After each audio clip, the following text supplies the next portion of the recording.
Janganlah engkau keras terhadap orang yang tua, melainkan tegurlah dia sebagai bapa. Tegurlah orang-orang muda sebagai saudaramu, perempuan-perempuan tua sebagai ibu, dan perempuan-perempuan muda sebagai adikmu dengan penuh kemurnian. Hormatilah janda-janda yang benar-benar janda. Tetapi jikalau seorang janda mempunyai anak atau cucu, hendaklah mereka itu pertama-tama belajar berbakti kepada kaum keluarganya sendiri dan membalas budi orang tua dan nenek mereka, karena itulah yang berkenan kepada Allah. Sedangkan seorang janda yang benar-benar janda, yang ditinggalkan seorang diri, menaruh harapannya kepada Allah dan bertekun dalam permohonan dan doa siang malam. Tetapi seorang janda yang hidup mewah dan berlebih-lebihan, ia sudah mati selagi hidup. Peringatkanlah hal-hal ini juga kepada janda-janda itu, agar mereka hidup dengan tidak bercela. Tetapi jika ada seorang yang tidak memeliharakan sanak saudaranya, apalagi seisi rumahnya, orang itu murtad dan lebih buruk dari orang yang tidak beriman. Yang didaftarkan sebagai janda hanyalah mereka yang tidak kurang dari 60 tahun, yang hanya satu kali bersuami, dan yang terbukti telah melakukan pekerjaan yang baik, seperti mengasuh anak, memberi tumpangan, membasuh kaki saudara-saudara seiman, menolong orang yang hidup dalam kesesakan, pendeknya mereka yang telah menggunakan segala kesempatan untuk berbuat baik.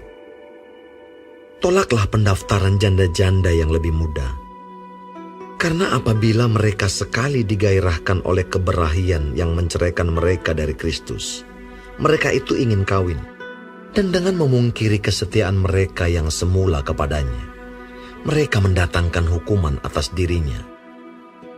Lagi pula dengan keluar masuk rumah orang, mereka membiasakan diri bermalas-malas, dan bukan hanya bermalas-malas saja, tetapi juga meleter dan mencampuri soal orang lain, dan mengatakan hal-hal yang tidak pantas. Karena itu, aku mau supaya janda-janda yang muda kawin lagi, beroleh anak, memimpin rumah tangganya, dan jangan memberi alasan kepada lawan untuk memburuk-burukkan nama kita. Karena beberapa janda telah tersesat mengikut iblis. Jika seorang laki-laki atau perempuan yang percaya mempunyai anggota keluarga yang janda, hendaklah ia membantu mereka, sehingga mereka jangan menjadi beban bagi jemaat. Dengan demikian jemaat dapat membantu mereka yang benar-benar janda. Penetua-penetua yang baik pimpinannya patut dihormati 2 kali lipat, terutama mereka yang dengan jerih payah berkhotbah dan mengajar. Bukankah kitab suci berkata, "Janganlah engkau memberangus mulut lembu yang sedang mengirik." Dan lagi, seorang pekerja patut mendapat upahnya. Janganlah engkau menerima tuduhan atas seorang penetua, kecuali kalau didukung 2 atau 3 orang saksi. Mereka yang berbuat dosa hendaklah kau tegur di depan semua orang, agar yang lain itu pun takut. Di hadapan Allah dan Kristus Yesus, dan malaikat-malaikat pilihannya, kupesankan dengan sungguh kepadamu. Camkanlah petunjuk ini tanpa prasangka, dan bertindaklah dalam segala sesuatu tanpa memihak. Janganlah engkau terburu-buru menumpangkan tangan atas seseorang, dan janganlah terbawa-bawa ke dalam dosa orang lain. Jagalah kemurnian dirimu. Janganlah lagi minum air saja, melainkan tambahkanlah anggur sedikit. Berhubung pencernaanmu terganggu dan tubuhmu sering lemah. Dosa beberapa orang menyolok, seakan-akan mendahului mereka ke pengadilan. Tetapi dosa beberapa orang lagi baru menjadi nyata kemudian. Demikian pun perbuatan baik itu segera nyata. Dan kalau tidak demikian, ia tidak dapat terus tinggal tersembunyi.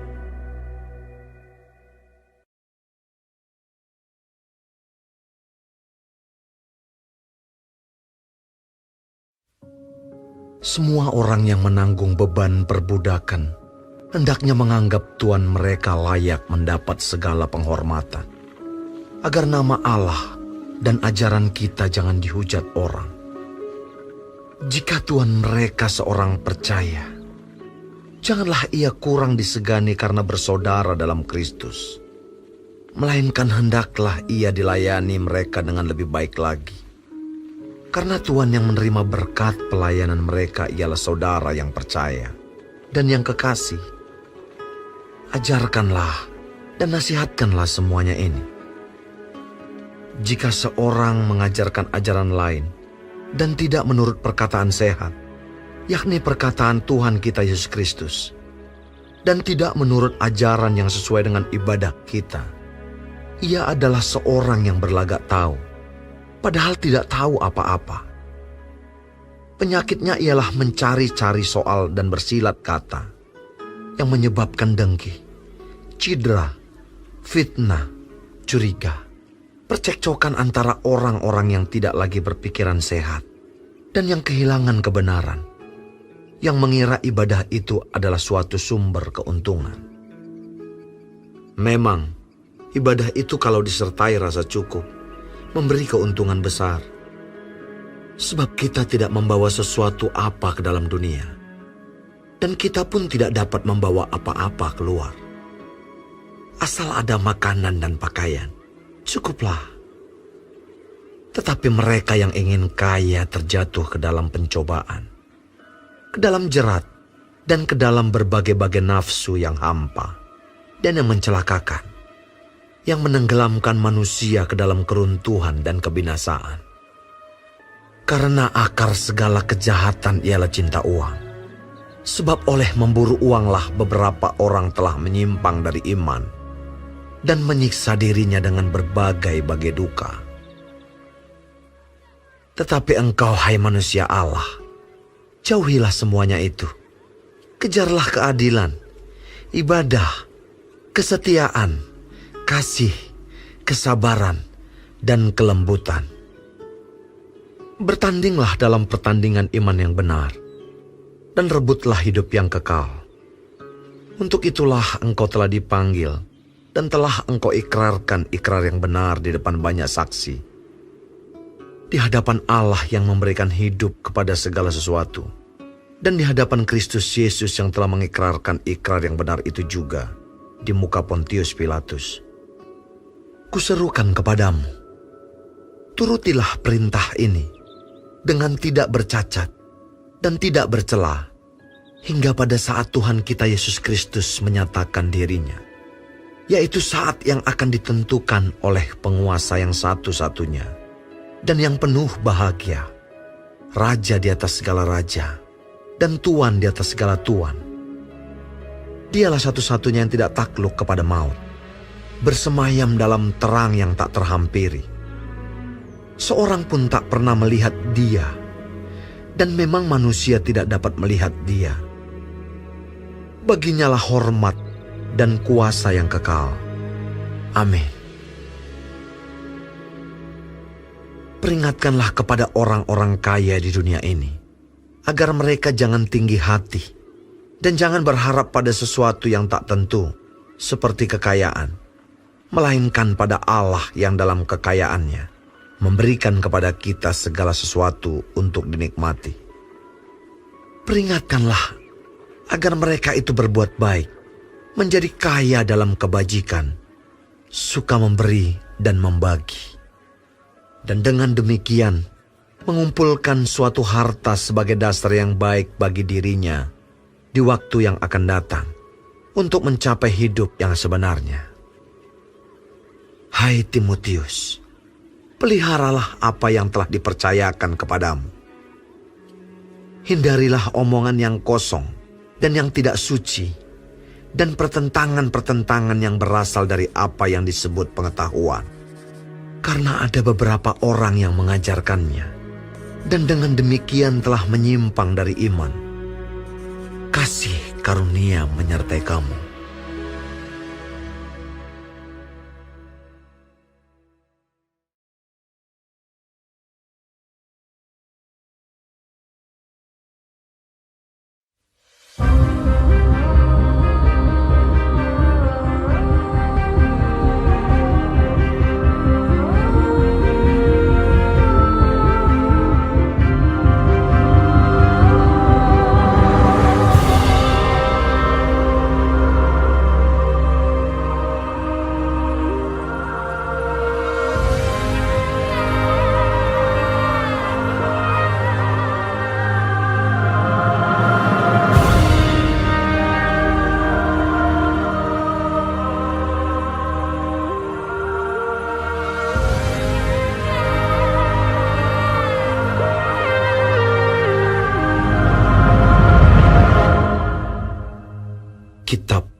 Timotius.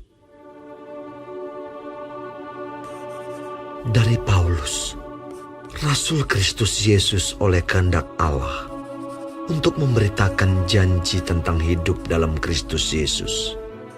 Kepada Timotius, anakku yang kekasih, kasih karunia, rahmat dan damai sejahtera dari Allah Bapa dan Kristus Yesus Tuhan kita menyertai engkau. Aku mengucap syukur kepada Allah yang kulayani dengan hati nurani yang murni, seperti yang dilakukan nenek moyangku. Dan selalu aku mengingat engkau dalam permohonanku, baik siang maupun malam. Dan apabila aku terkenang akan air matamu yang kau curahkan, aku ingin melihat engkau kembali, supaya penuhlah kesukaanku. Sebab aku teringat akan imanmu yang tulus ikhlas, yaitu iman yang pertama-tama hidup di dalam nenekmu, Lois, dan di dalam ibumu, Eunike, dan yang aku yakin hidup juga di dalam dirimu. Karena itulah, kuperingatkan engkau untuk mengobarkan karunia Allah yang ada padamu, oleh penumpangan tanganku atasmu. Sebab Allah memberikan kepada kita bukan roh ketakutan, melainkan roh yang membangkitkan kekuatan, kasih, dan ketertiban. Jadi, janganlah malu bersaksi tentang Tuhan kita, dan janganlah malu karena aku, seorang hukuman karena Dia, melainkan ikutlah menderita bagi Injilnya oleh kekuatan Allah. Dialah yang menyelamatkan kita dan memanggil kita dengan panggilan kudus, bukan berdasarkan perbuatan kita, melainkan berdasarkan maksud dan kasih karunia-Nya sendiri, yang telah dikaruniakan kepada kita dalam Kristus Yesus sebelum permulaan zaman, dan yang sekarang dinyatakan oleh kedatangan Juru Selamat kita, Yesus Kristus, yang oleh Injil telah mematahkan kuasa maut dan mendatangkan hidup yang tidak dapat binasa. Untuk Injil inilah aku telah ditetapkan sebagai pemberita, sebagai rasul, dan sebagai guru. Itulah sebabnya aku menderita semuanya ini. Tetapi aku tidak malu, karena aku tahu kepada siapa aku percaya, dan aku yakin bahwa Dia berkuasa memeliharakan apa yang telah dipercayakannya kepadaku hingga pada hari Tuhan. Peganglah segala sesuatu yang telah engkau dengar daripadaku sebagai contoh ajaran yang sehat, dan lakukanlah itu dalam iman dan kasih dalam Kristus Yesus. Peliharalah harta yang indah yang telah dipercayakannya kepada kita oleh Roh Kudus yang diam di dalam kita. Engkau tahu bahwa semua mereka yang di daerah Asia Kecil berpaling daripadaku, termasuk Figelus dan Hermogenes. Tuhan kiranya mengaruniakan rahmat-Nya kepada keluarga Onesiforus, yang telah berulang-ulang menyegarkan hatiku. Ia tidak malu menjumpai aku di dalam penjara. Ketika di Roma, ia berusaha mencari aku, dan sudah juga menemui aku. Kiranya Tuhan menunjukkan rahmat-Nya kepadanya pada harinya. Betapa banyaknya pelayanan yang ia lakukan di Efesus. Engkau lebih mengetahuinya daripadaku.